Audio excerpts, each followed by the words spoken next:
Apakah mungkin bertahan hidup selama 100 hari di Minecraft, tetapi seluruh air di dunia ini berubah menjadi beracun? Padahal kita tahu air merupakan elemen yang sangat penting dalam game ini. Seperti apakah keseruannya? Sebelum lanjut menonton, jangan lupa subscribe dulu. Hari pertama, terjadi hujan. Seluruh lautan berubah menjadi hijau. Kali ini aku memakai skin baju anti radiasi agar lebih mendalami karakter. Aku mendapatkan sebuah buku yang berisikan tentang keadaan dunia saat ini. Tiba-tiba hari sudah gelap, untungnya kita memiliki Infinity Block. Aku mendapatkan chest yang berisikan beberapa item. Sayangnya Infinity Block ini hanya mengeluarkan dirt, kayu, dan chest dengan isi yang selalu sama. Karena hari sudah malam, aku pun membuat kasur lalu tidur. Hari kedua, hari ini cuaca sangat bagus. Kita bisa melihat dengan jelas pulau-pulau yang ada di sini. Kemudian aku menemukan Infinity Block yang hanya mengeluarkan stone. Setelah mengambil beberapa stone, aku mengupgrade tools dan tools yang lama aku buang ke laut. Aku pun mulai mengumpulkan stone sebanyak mungkin untuk membuat jalan menuju pulau.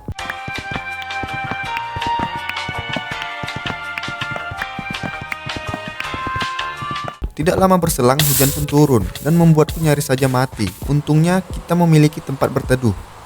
Hari ketiga, akhirnya aku sampai di sebuah pulau. Aku melihat beberapa iron ore. Kemudian aku menemukan sebuah chest yang berisikan stick dan item-item lain.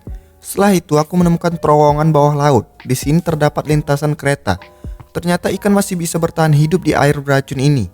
Aku menemukan chest yang berisikan minecart. Lalu aku pun mencoba menelusuri tempat ini. Ternyata terowongan ini terhubung ke sebuah pulau. Ada berbagai macam pohon di pulau ini. Aku menemukan beberapa chest. Salah satunya berisikan spyglass.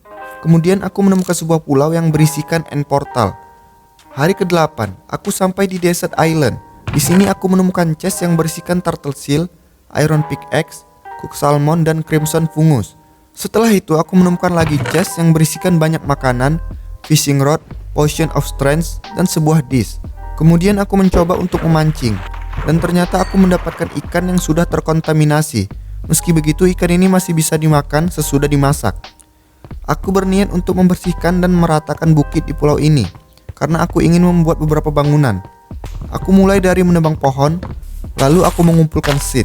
Setelah itu membuat kandang ternak sementara. Aku penasaran apakah air beracun ini bisa digunakan untuk bertani atau tidak. Kemudian aku teringat kalau aku memiliki beberapa blok es. Aku pun mencoba untuk mencairkannya, dan ternyata airnya juga beracun. Ketika sedang bekerja, terjadi hujan. Aku pun berteduh di bawah bukit. Bisa kalian lihat gandum kita tumbuh subur. Dan hujan beracun ini tidak membuat tanaman mati. Setelah hujan reda, aku pun mulai memanen. Hari ke-22, akhirnya pekerjaanku telah selesai. Sekarang aku tinggal membersihkan rumput-rumput liar. Aku mendapatkan resource yang sangat melimpah.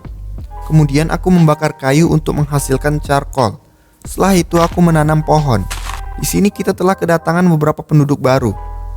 Tujuanku selanjutnya ialah menuju Pulau Warp Forest. Aku pun melihat ada nether portal di sana. Aku masuk ke nether dan spawn di biome basalt. Aku memeriksa apakah ada sesuatu di sekitar sini. Setelah itu aku kembali ke Overworld. Aku menemukan sebuah chest di atas hutan ini. Aku mendapatkan name tag, pai labu, dan juga diamond. Hari ke-26, ketika aku sedang memanen gandum, hujan pun turun. Aku berteduh sejenak, begitupun dengan para lebah. Ternyata beberapa hewan kebal terhadap hujan asam. Setelah reda, aku melanjutkan aktivitasku, yaitu bertani dan menebang pohon. Kemudian tujuanku selanjutnya ialah menuju pulau yang berbentuk seperti bukit. Terdapat banyak kol di tepi-tepi tempat ini. Sesampai di atas, aku pun sadar kalau ini adalah gunung berapi. Dan di tengah-tengah lava terdapat sebuah chest yang berisikan diamond dan buku mending. Hari ke-29, aku pergi menuju pulau yang berisikan banyak pohon dark oak. Aku menemukan chest yang berisikan netherite ingot. Setelah itu aku pergi menuju Pulau Badland. Di sini aku melihat ada drowned yang membawa trident dan juga sebuah chest. Namun tiba-tiba drownednya menghilang. Aku mendapatkan bucket of axolot dan diamond boot. Kemudian aku pergi ke atas dan terdapat sebuah chest yang berisikan item-item yang cukup berguna. Ketika sedang melintasi lautan, aku melihat fosil megalodon di dasar laut. Setelah itu aku membuat diamond sword dan aku upgrade dengan netherite ingot. Namun entah kenapa ini tidak bekerja. Aku pun membuang netherite ingot ke laut. Hari ke-33, aku kembali menjelajahi nether. Dan sekarang aku berada di Crimson Forest. Aku pun berburu hoglin. Setelah itu aku menemukan Bastion Remnant. Aku menyusup secara hati-hati karena piglin brood sangat berbahaya. Aku membasmi mereka satu persatu menggunakan lava bucket. Lalu aku menemukan diamond pickaxe dengan enchant unbreaking dan efisiensi. Bastion remnant yang aku jelajahi kali ini cukup besar, yang berarti terdapat banyak chest di tempat ini. Aku menemukan chest yang berisikan banyak daging dan golden carrot. Sepertinya tempat ini perlu perbaikan. Aku pun menambal lantai-lantai yang berlubang. Ketika sedang mengambil netherrack, aku menemukan ancient debris. Padahal aku tidak sedang berada di ketinggian -15. Setelah itu aku terjun menggunakan perahu dan nyaris saja mati. Ternyata banyak perbedaan antara Bedrock dan Java Edition. Kemudian aku menjelajahi Nether dengan mengendarai Strider. Akhirnya aku berhasil menemukan fortress. Aku pun langsung dihadang oleh Wither Skeleton.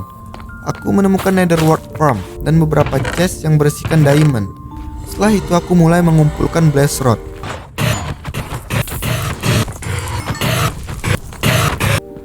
Hari ke-43, aku kembali ke Overworld. Ternyata kalau Grimace kita tidak terkena damage. Kemudian aku memperbaiki pedang yang sudah mau rusak. Setelah itu aku pergi menuju pulau yang terdapat end portal dan mengaktifkannya.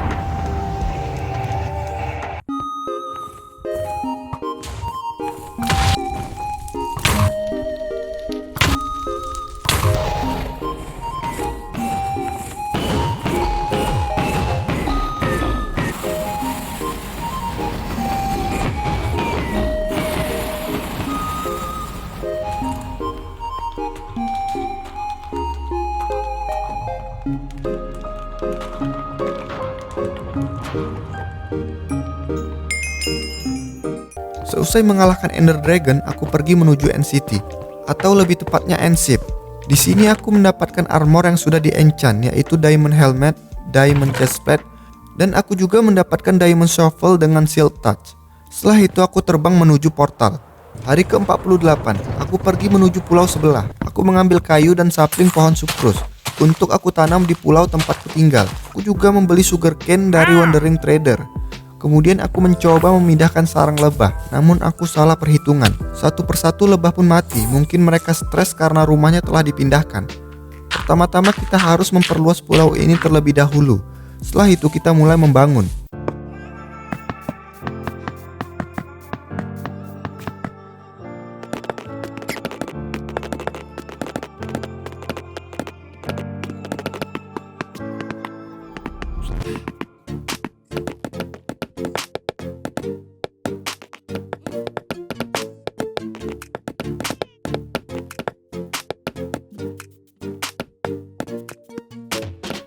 Hari ke-52, akhirnya aku telah selesai membangun peternakan. Aku pun mulai memasukkan hewan-hewan ke dalam. Kemudian aku memberi makan hewan ini agar mereka berkembang biak. Setelah itu kandang lama aku hancurkan. Di tempat ini aku bakalan membangun rumah. Sepertinya sugarcane sudah bisa dipanen. Aku membuat firework, tetapi gunpowderku hanya sedikit.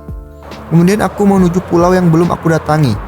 Di sini aku menemukan chest yang berisikan 2 netherite scrap, telur, empty map, buku efisiensi 2, dan botol enchanting. Aku pun langsung menggunakannya.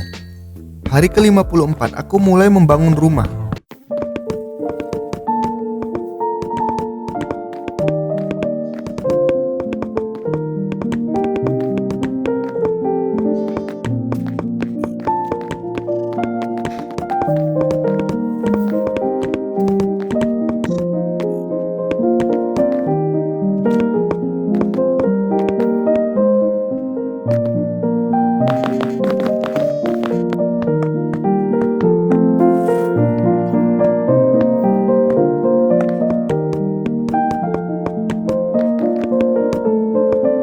Akhirnya rumahku telah selesai.